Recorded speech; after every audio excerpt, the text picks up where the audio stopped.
प्रणाम। मैं गायत्री अपने चैनल में दोस्तों आप लोग का स्वागत एवं अभिनंदन करती हूँ। आप लोगों के बीच एक प्यारा सा बेटी विवाह गीत प्रस्तुत करने जाना है। सीता विवाह गीत है। कैसा लगा कमेंट करके ज़रूर बताइएगा दोस्तों।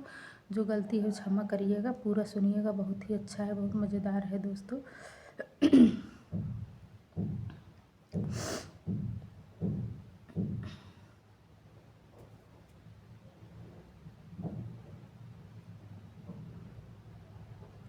राजा जनक एक प्रण जे ठाने हो। राजा जनक एक प्रण जे ठाने हो।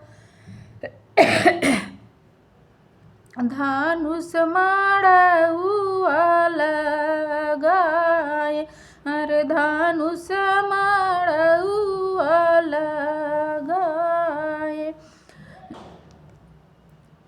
राजा जनक जे प्रण जे हो ठाने, धनुष माड़उआ लगाए, अरे धनुष माड़उआ लगाए। जे यही धनुष के नवखंड करी है हो, सीता बियाही लई जाई। जे यही धनुष के नवखंड करी है हो, सीता बियाही लई जाई, अरे सीता बियाही लई जाई हो। देश विदेश से विभूति आइले, देश विदेशवा से भूपति आइले हो। देश विदेशवा से भूपति आइले, केहू नाही धनुष उठाए, अरे केहू नाही धनुष उठाए।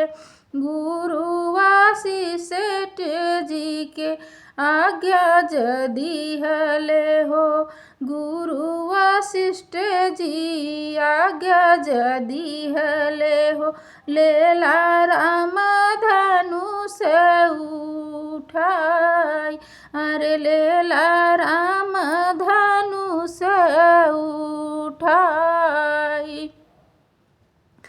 धनुष उठौते भैले नवखंड हो, धनुष उठौते भैले नवखंड हो। होखे लागल जय जयकार, अरे होई लागेला जय जयकार। ब्रह्माया विष्णु जे फूल बरसावे हो, ब्रह्माया विष्णु जे फूल बरसावे हो। सीता संग होला बियाह जी, अरे सीता संग होला बियाह जी। राजा जनक एक प्रण जे ठानले हो, धनुष माड़उआ लगाए, अरे धनुष माड़उआ लगाए जी। ऐसा कमेंट करके जरूर बताइएगा दोस्तों।